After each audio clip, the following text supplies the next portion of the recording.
Hi, everybody. Welcome to the live today. I am going to wait just a little bit longer because we've just gone live. And so if anyone wants to join the live lesson, they can still do that.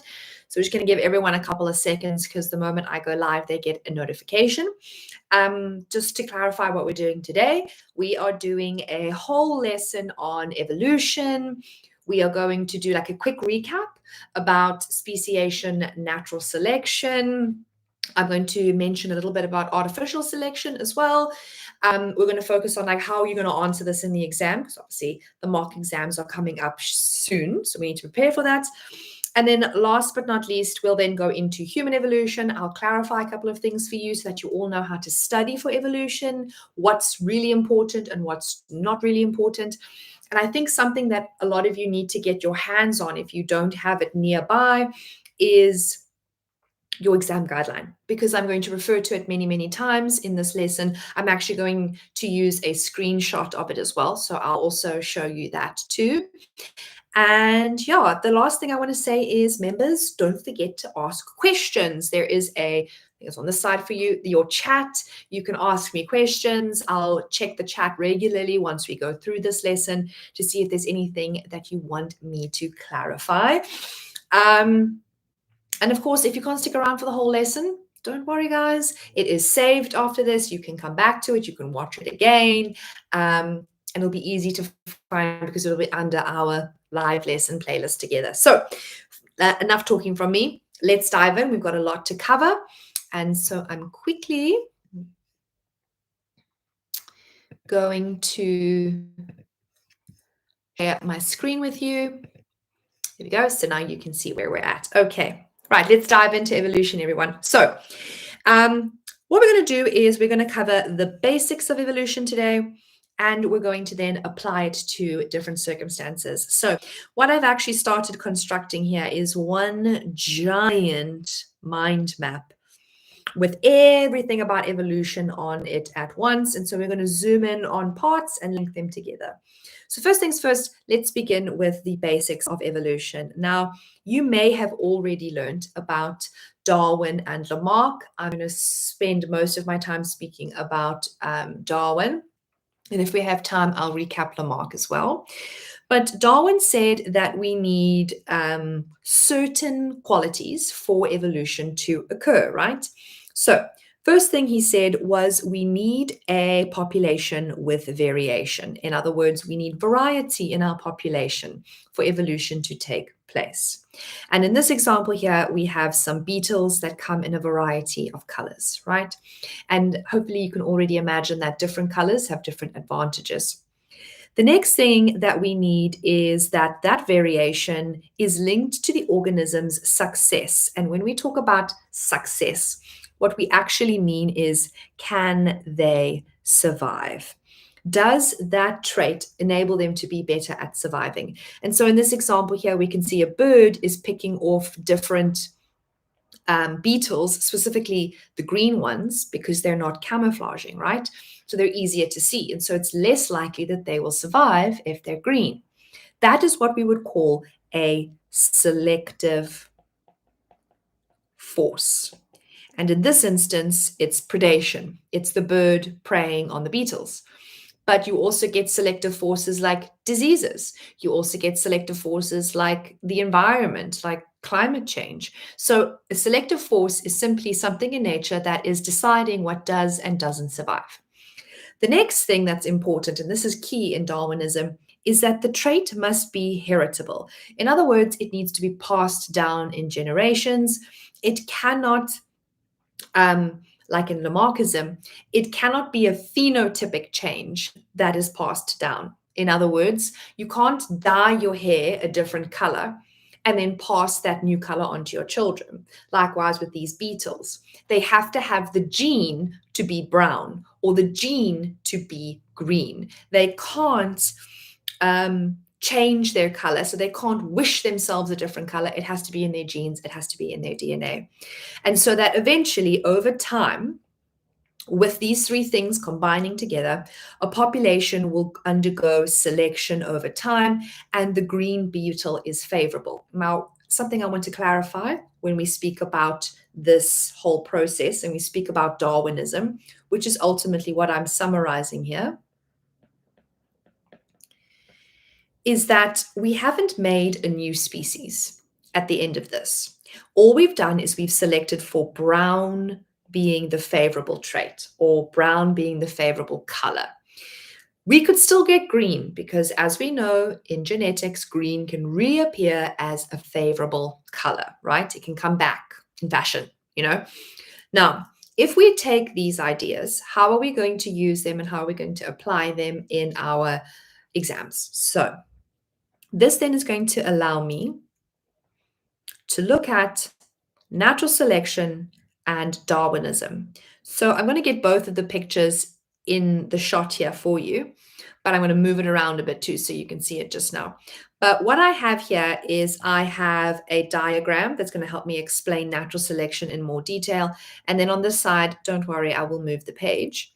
We have the exam guideline. Okay, so I think what's best is let's go through the exam guideline first. Now, if you do have your guideline close by, I suggest you take note of what I'm about to do next. If not, then you can always just come back to this video and read and highlight this again. So if you have your guideline in front of you, what I'm about to highlight is the words that are going to get you marks / and you would need to change if you were applying it to a new scenario. So first things first, I'm going to highlight the words that get you marks. And we're going to do that in one color. So I'm going to put it in red. And red means that it must be in your answer. Okay. Some of these things are changeable, but we'll clarify that soon. So in our guideline, which is the only place you should be taking your answer for natural selection, is the following. There is a great deal of variation amongst offspring. Some have favorable characteristics, some do not. When there is a change in the environmental condition or competition, organisms with the characteristics that make them more suited survive, whilst the unfavorable characteristics make them less suited and they die. Organisms survive and reproduce, and thus pass on the allele for the favorable characteristic.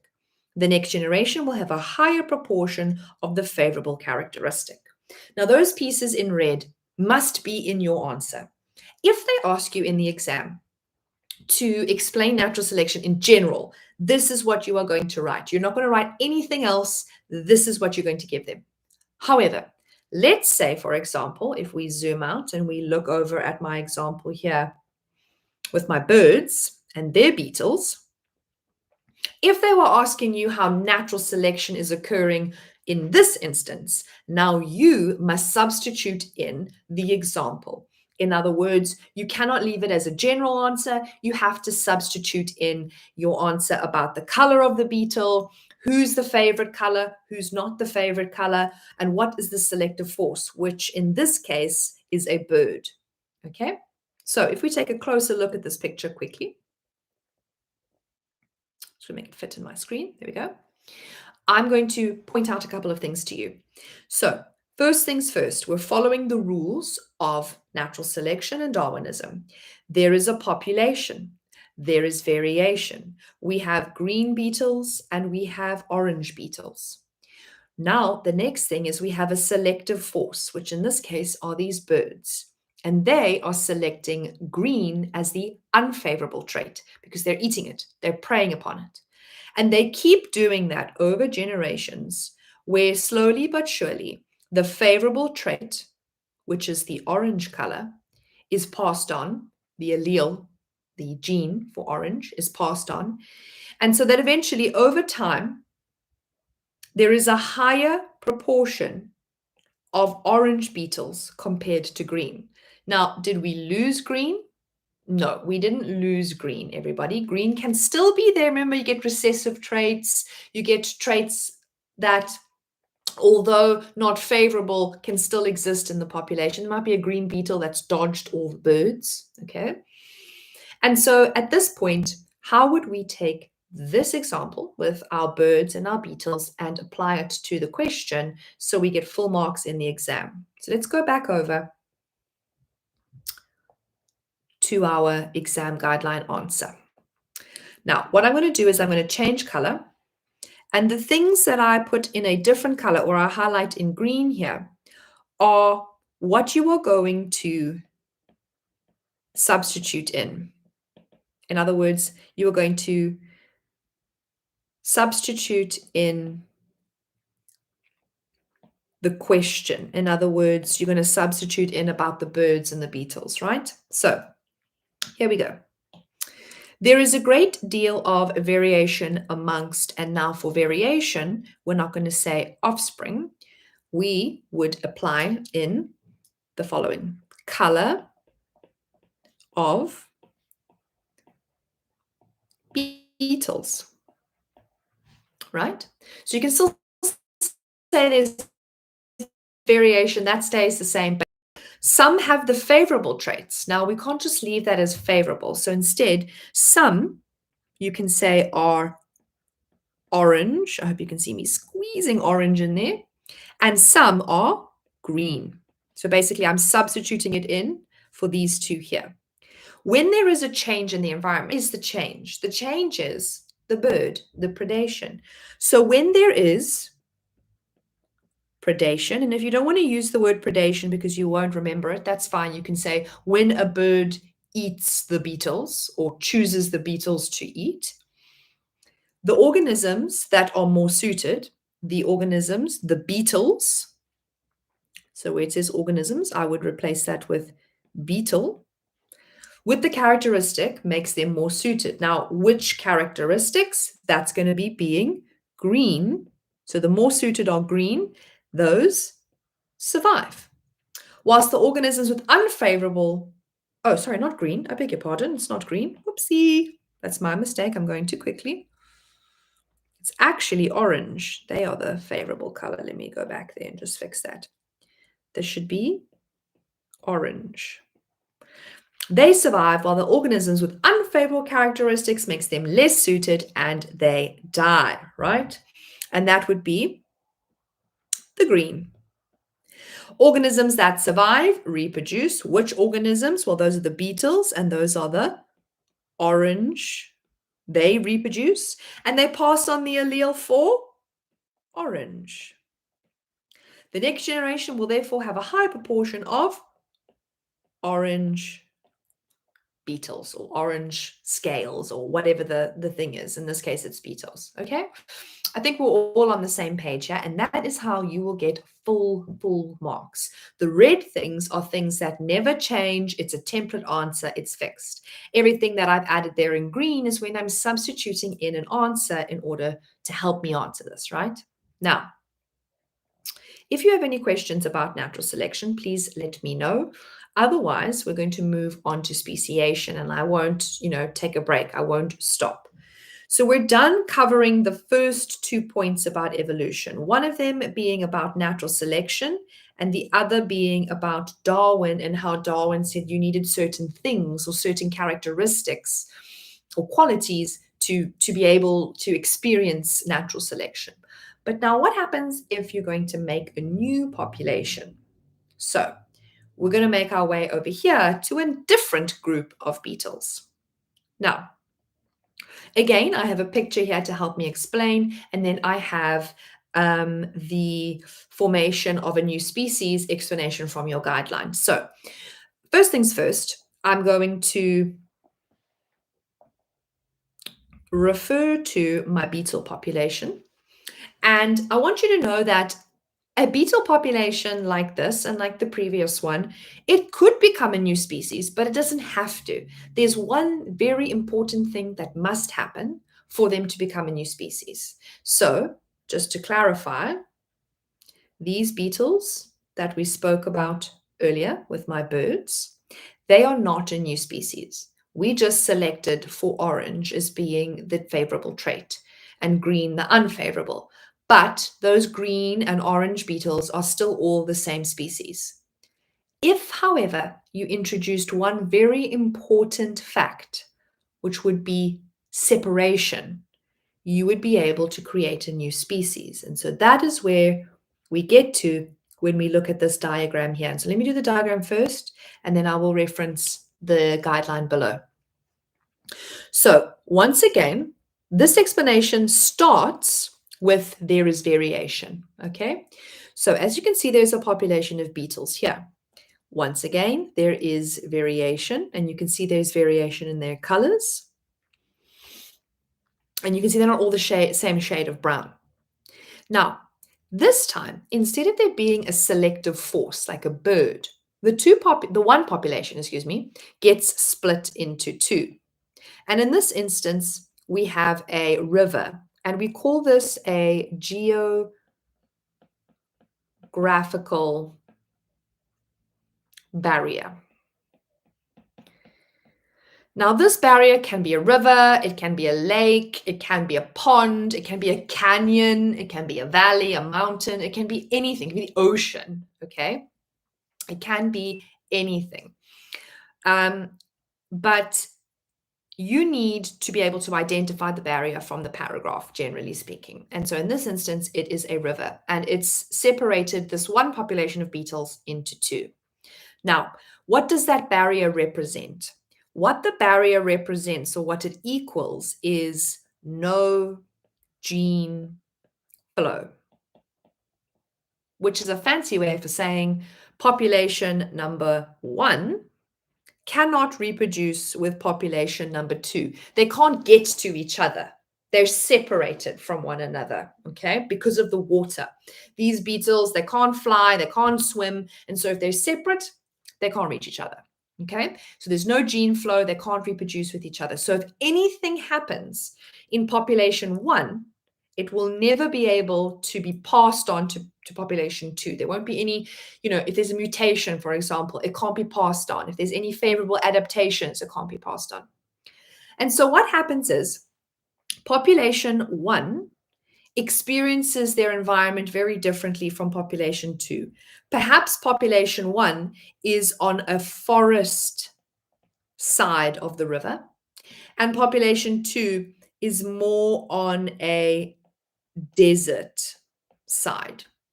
Now, not only do the colors start to become different because the population 1 is becoming more green and population 2 is brown, but they're also experiencing the environments differently. A forest will have more vegetation, it will have more camouflage, it'll be better to be brown, maybe more food is available. Whereas in the desert, it's drier, it's more barren, there's less available, maybe there's more predation. So you have these forces acting on the populations independently of one another. Now, if they get different enough, they can be considered a species. And if you brought them back together again, as we see in this diagram here, if you reintroduce them, are they different enough that if they tried to reproduce with one another, they wouldn't be able to? And so what does it mean to be different enough? Well, if you reintroduce them and you took population 1 and population 2 and you tried to get them to reproduce with each other, if they've accumulated enough differences, for example, their breeding season, their reproductive organs, let me move this over a bit more, have changed. Maybe their size has changed, because also a really big beetle and a really teeny tiny beetle are also not going to reproduce with one another because, the logistics of the size is a problem. Perhaps the mating ritual has changed. And remember, mating ritual can be a sound, it can be a dance, it can be a display of colors, it can be building a nest. And so if these things change and I bring population 1 and 2 together and they don't recognize each other's mating rituals, they're not the same size anymore. One's really big, one's really small. Their reproductive organs don't match anymore. They don't even breed at the same time of year. Maybe these beetles become different in daytime and nighttime. In other words, one group of beetles come out during the day and the other only come out at night. all of these changes, remember, have happened independently from each other. So they can't share notes on how they live their lives anymore. They're separate. And if you come and bring them back together, and these things, these we call them reproductive isolation mechanisms. And I'm going to write that down because I think a lot of us overlook that when we study. We call it reproductive isolation. If you can't do those things, you are not the same species, because even if you did, I'm going to move this over, but even if you did bring those two species together, okay, you would not get a fertile offspring. So in other words, if they interbred and the offspring is infertile, not the same species, okay? Not the same species anymore. So you've got to get through two barriers. The first barrier is, can they reproduce? And often all of these barriers, these isolation mechanisms, prevent it. But let's say you get past it. Let's say these beetles are still the same size. They still breed at the same time of year. They're still the same mating ritual, same size, organs, everything. They mate. But the babies they make are infertile. That is the second indicator that those beetles are not the same species. So you've got like two checkpoints. Now, how do we apply this explanation I've done now to the guideline? So I'm going to go in nice and close on the guideline here. Now, this can be learned off by heart, and I'm talking about this piece over here. And to answer Brooke's question, which says, would you recommend we learn the paragraphs in the exam guidelines? The answer is yes, I would. I would learn these particular paragraphs, this one and the natural selection one I've done earlier. I would learn them off by heart. How is the best way to learn them off by heart? There's a couple of different ways. I would either take the keywords of each paragraph, like the key idea of each one, and I could make a mnemonic, which is when you take the first letter and you make like a little story so you don't forget. Other people just love making like a flow diagram. So they like write it out and they just remember it and they write it over and over again so they don't ever forget. You might even want to put all the keywords on little pieces of paper, shuffle them together, lay them out on the table, and then practice putting them in the correct order. There are many, many, many different ways. And there's not very many of these like paragraphs in your guidelines for you to learn off by heart. So this wouldn't take too much effort to learn this off by heart in that manner. Now, when it comes to this explanation, this is the template answer, this one here. This is a raw answer. If they just say, explain speciation, this is what you will write. And yes, you must write all those bullet points, because often this question is out of like 8 or 9 marks, sometimes a little bit less, but it's roughly around 8 marks. You'd have to write all of these points. You must not decide which one you're going to leave out, because you don't know what mark they're going to allocate where. But let me underline the most important words so it can also help you to study easier. So it says speciation occurs through geographic isolation if a population of a single species becomes separated by a geographical barrier. They give you some examples. Then the population splits into 2. There is no gene flow between the two populations. Since each population is exposed to a different environmental condition, natural selection occurs independently. And may I add, that is the only time you mention natural selection. You don't ever mention it ever again. Don't explain it now. Okay, don't now write that whole explanation. Just mention it. It says that in these two populations, such that the individuals of the two populations become very different, geno and phenotypically, and these two must go together. You must write them together to get the tick.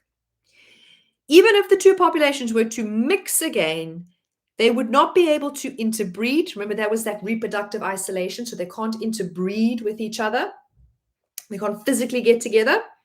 The two populations are now different species. And you could also say they produce infertile offspring. Okay, they're considered, two different species. Now, all of these words that I have underlined, like we did with the previous one, can be substituted in for whatever example you're doing. Beetles, camels, lizards, fish. Every year they change the animal or they change the scenario. And they take turns, by the way. And so that's often what I talk about in my prediction videos. A lot of you love my exam prediction videos, and an aspect of it is determining what they're going to ask this year. And generally, they take turns. They go 1 year natural selection question, next year speciation, and they go back and forth and they do 1, 1, 1, 1, 1. So we can kind of predict which one they'll do. Of course, I don't know what example they will use. Okay, so for example, sorry, I'm saying that twice in a row, but what you would need to do is, if let's say you had to talk about lizards, right, and how lizards have become different species. What you would need to do is here, when we talk about a species, we would have to say a single species of lizards separated by, and now you must tell me what the geographical barrier is. So wherever I'm putting an arrow here is where you would substitute in this example, the lizard example, or whatever the question says. The population splits into two. That can stay as is. There is no gene flow between the two populations. That can also stay as is. Since each population may be exposed to different environmental conditions, now this one, they might tell you, on the one side of the river, lizards have a lot of predators, and on the other side, no predators. You would have to mention that as the environmental condition. Natural selection occurs independently. You could leave that as is, no change, so that the individuals of the two populations become very different pheno and genotypically. Again, you don't have to change anything there. And even if the two populations, and like this one, I would put in lizard populations, if we were doing lizards, were to mix again, they will not be able to interbreed, and they are now two different lizard species. So it's really important to make sure that you're either going to write the template answer, because it's a straightforward question. Explain speciation, or it would actually be describe. Okay, then you would give this basic answer. If they want you to take the question and apply the animal into it, that is where my little arrows are pointing to. That is where you'll have to substitute in the animal, the geographical barrier, the environmental change. So you've got to make it your own answer, basically. Okay. If you, again, have any more questions, I'm now going to branch and zoom out here a little bit. Because now what we've done is we've done speciation and we've looked at our exam guideline. The next thing I want to do is I want to kind of recap and summarize human evolution, because a lot of you want some guidance there, like how much do you need to know? And quite a number of members have asked this question the other day, where I left a little prompt. And by the way, if you are a member, don't forget that I post regularly on our community page, asking you questions about what you want me to answer. I make little shorts answering you. So if you have a specific question that you want me to answer, I will make a video answering your question, and you can watch it and replay it as many times as you like.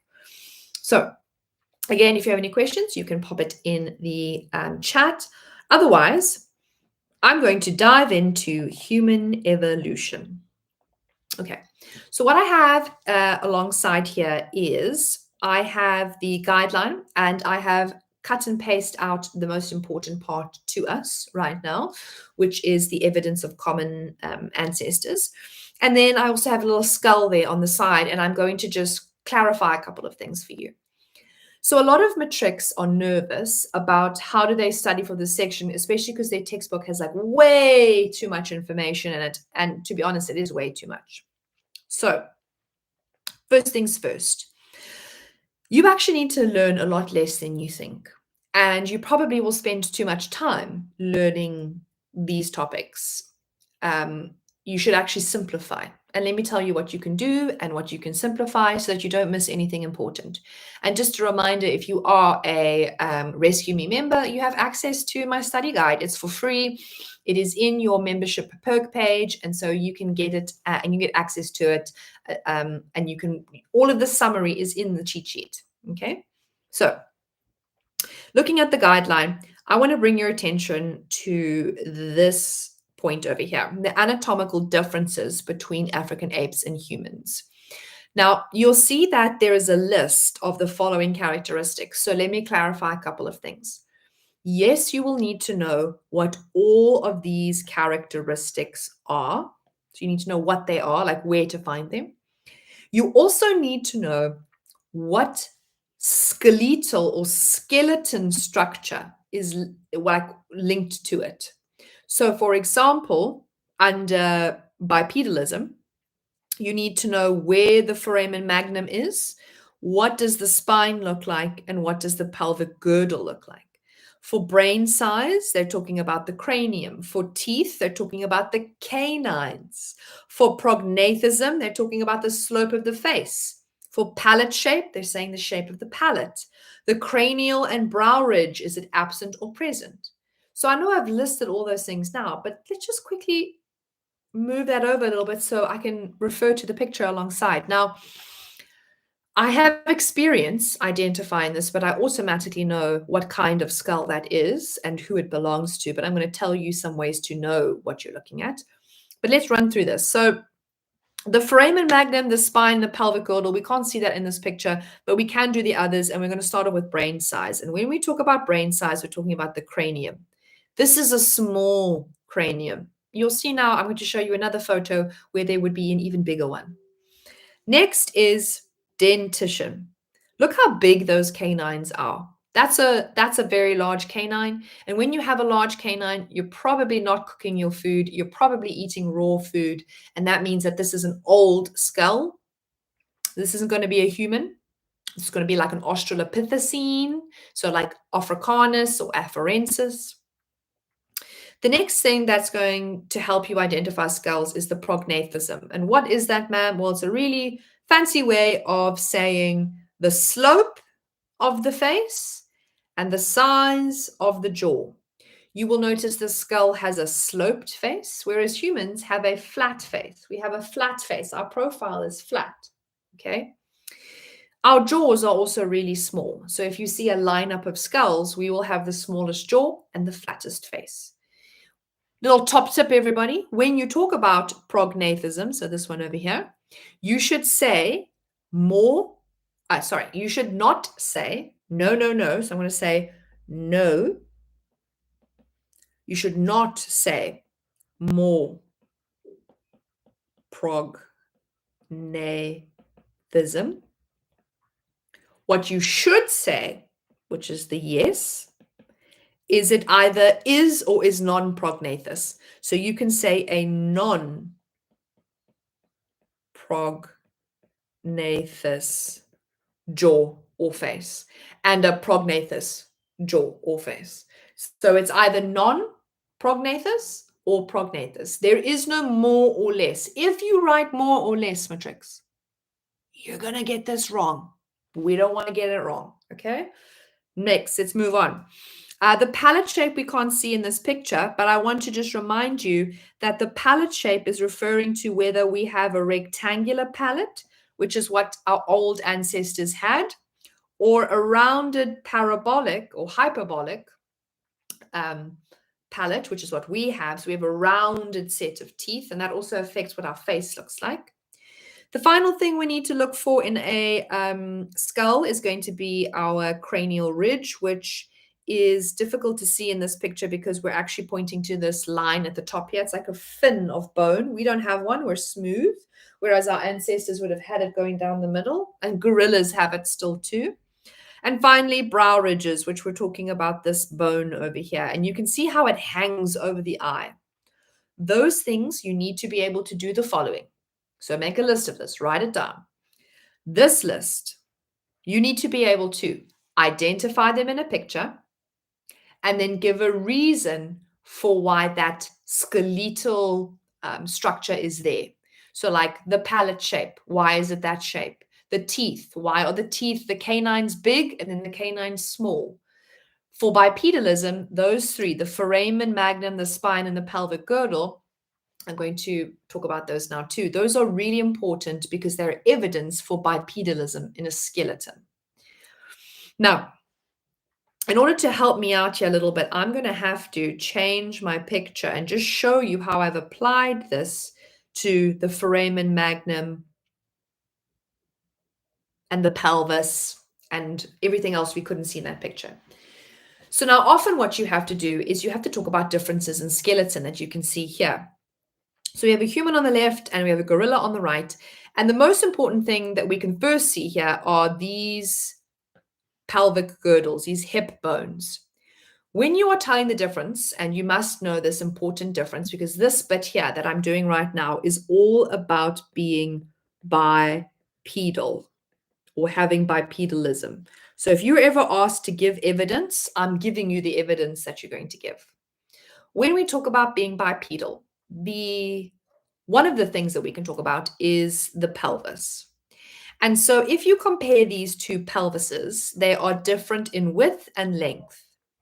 When we talk about an ape, we are going to say they are long and we're going to say they are narrow. When we talk about humans, we are going to say their pelvis is short and broad. Now, if they then ask you, well, what is the advantage of it being short and broad? Because that's often what they want. They want reasoning with your answer. So you've identified that's the human one because it's short and broad. That's the ape one because it's long and narrow. What you are constantly referencing is weight distribution. In other words, an upright weight distribution, because you've got to think of your pelvis as like this broad, wide structure that's holding up your body. It's holding up your body weight. You can see that in this human here. Here is her pelvic bone. It's holding all of that body weight in an upright position. Versus this ape here has a very long pelvis. That long pelvis is not holding the body weight in an upright position. Instead, it's supporting the body in a leaning forward fashion. So we're leaning forward. So all that weight is on the front of the body, not on the pelvis. Now, this is a great little segue to the second thing that we use for bipedalism. So I'm going to make a list here. So the first one is going to be the pelvis. The second one now is going to be the spine or the shape of the spine. So to prove that an animal is bipedal, the spine must have an S shape to it. Now, I can't draw a perfect S on a human, but just so that we know, our spine is like an S versus our ape over here. It is a C shape. And that supports the body weight leaning forward, as I spoke about earlier. So when we say spine, we say S-shaped. And that means it supports upright movement. Whereas my gorilla over here has a C-shaped spinal cord. Vertebral column. Now, the last thing that I can't show you in this picture that's linked to bipedalism, but I'll put it on my list, is going to be the foramen magnum. It's the thing that is like undoubtedly the main source of evidence that we walk upright and that we are habitual, which means we do it all the time. Yes, apes can sit upright and they can kind of run for short periods of time, very short distances, but they're not habitually bipedal. The last and final thing about the foramen magnum, I'm going to have to change my picture and my view, and we need to compare it to some others. So in front of you here, I have 3 classic examples of skulls. We have a gorilla, we have an Australopithecus africanus, and we have a Homo sapien. Now, a couple of things. First of all, let's locate the foramen magnum because it's going to tell us whether or not this organism was bipedal.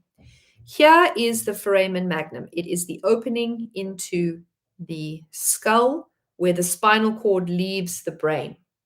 Now, I want you to notice something. It is moving more forward. If this is the front of the face and this is the back of the face, that foramen is moving forward in each of these, and it gets more and more forward. And this is very important, everyone. please use the word, it is more forward. What is more forward? The foramen magnum.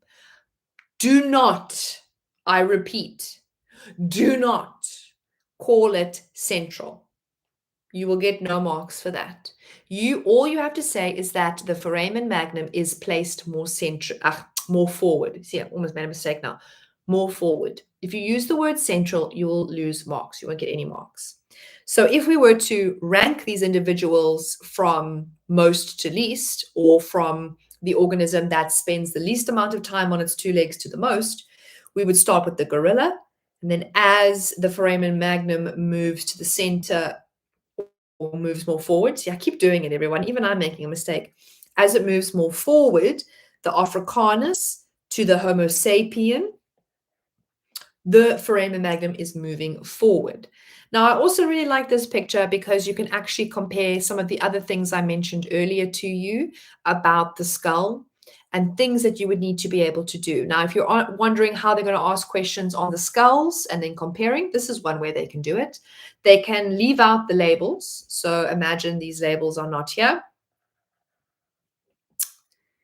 And they ask you, and they generally will have letters next to them. So it'll be like A, B, and C. And they'll say something like, put the letters in the correct order of evolution. And so we would go A, B, C. Then they might ask you who's got the biggest cranium, and you'd say C.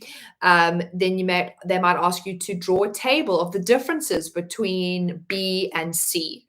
And so now you have to look at the differences. And once again, you're going to look at the cranium difference. Look at the size of the cranium. Look how it's changed. It's got bigger because their brains got bigger. It's got more intelligent.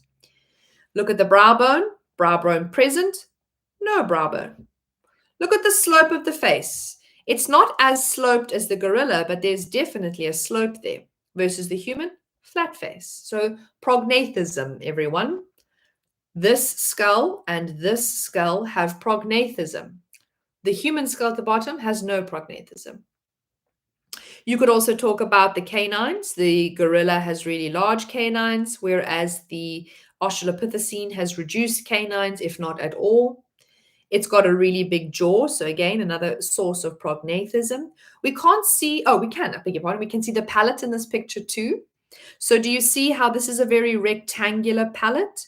This is getting more U-shaped, and finally it's very U-shaped. And if you're wondering, well, ma'am, how can I use my language to describe more or less? You can literally just say it's more U-shaped, it's more rectangular shaped. Or you can say it's a transition fossil, so it's somewhere between a rectangle and a hyperbolic arch or a U shape, because that's what we see here. It's somewhere in between. And so you've got to know a lot about the skeletons. You actually don't need to know very much about the names of the skeletons in terms of Australopithecus africanus, Afarensis, Homo naledi, Homo sediba, Heidelbergensis. You don't need to know all of those actually fancy names. Actually, everyone, you need to pay more attention to learning the skull differences. Now, I want to have a quick look at a question from Brooke. Would they give us a diagram and ask us to give specific names like Ardipithecus? And would they give us options? Okay, so I think I just answered your question for you, Brooke. No, you wouldn't need to know specifics.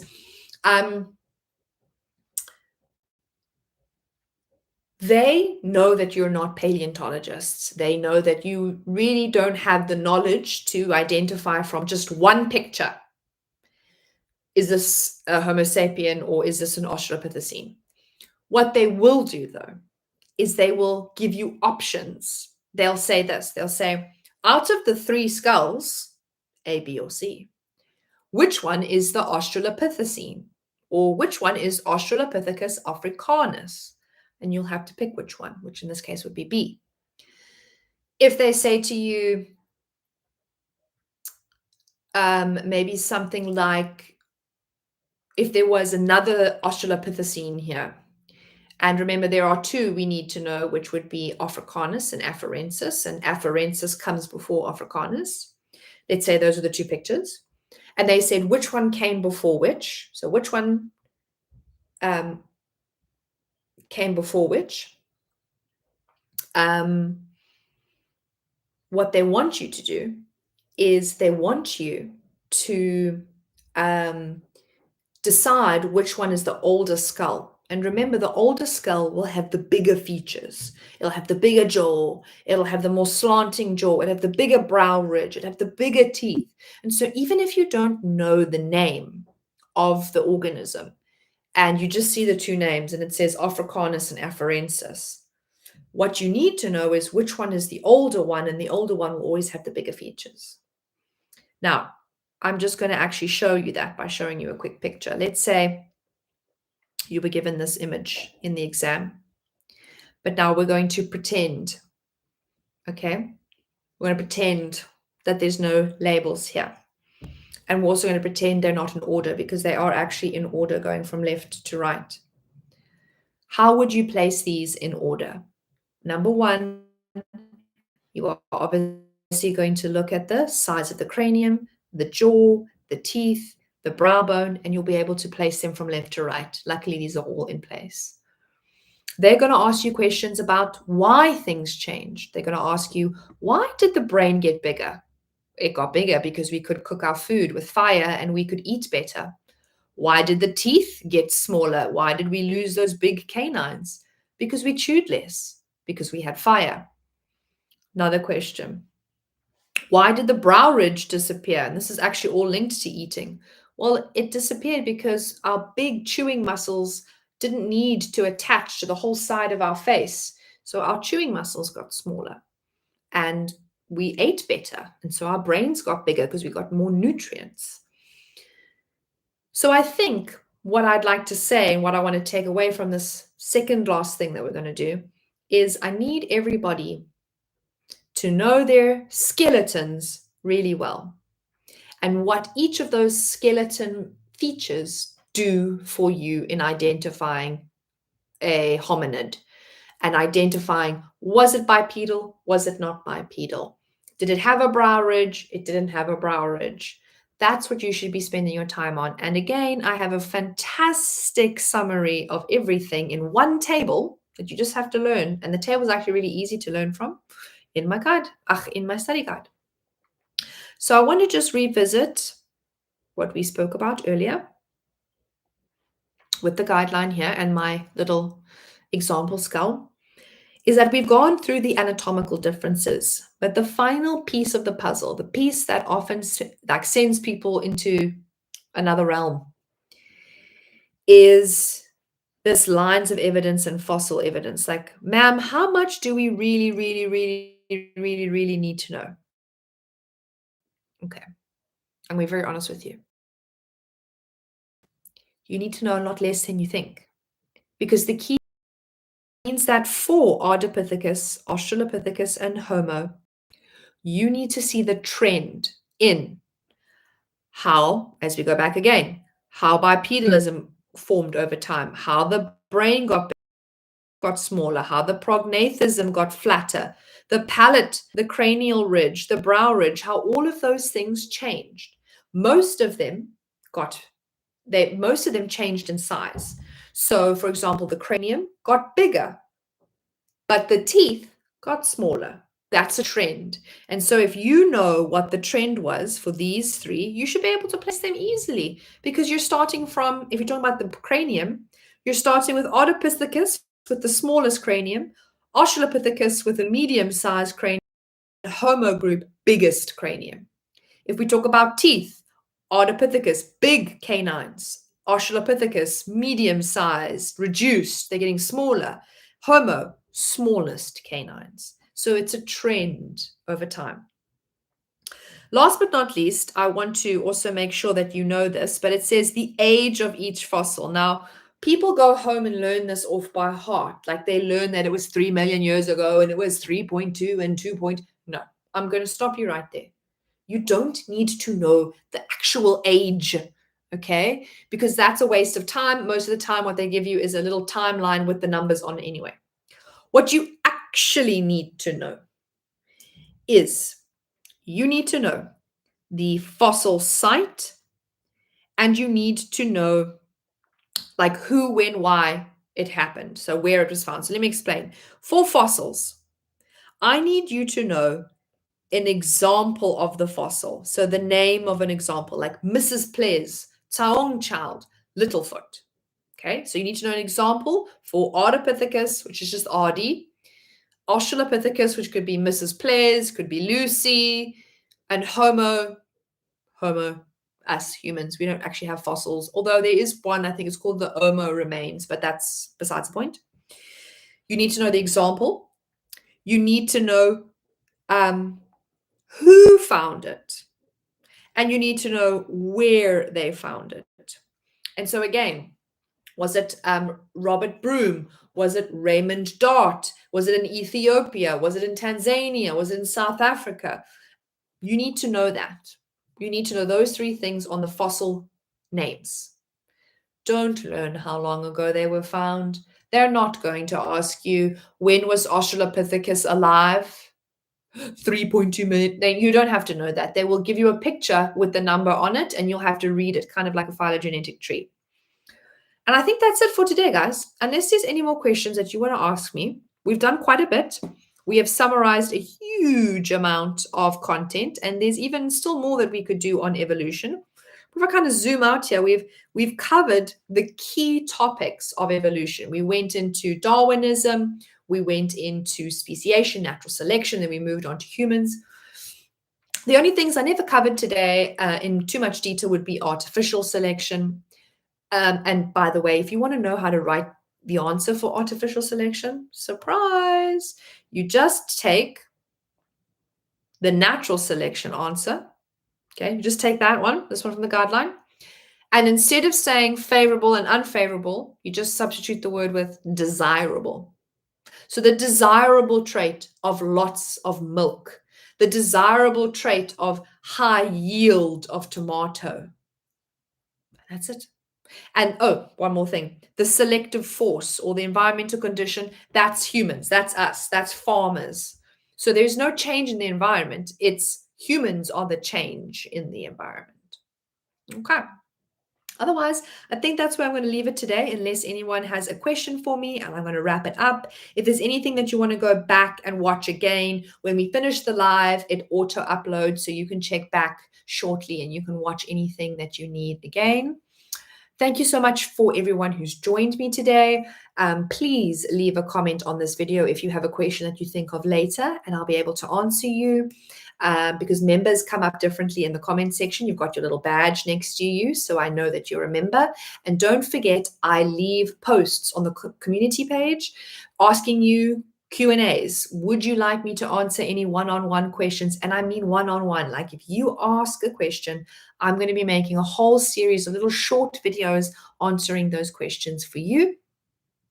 But if we have no other questions, everybody, I hope you have a great week, and I will see you all again soon. There will be some more lives during mock season as well. I'm going to have another live lesson before we get into mock season as well. So please keep your eyes peeled, and I will see you all again soon. Bye.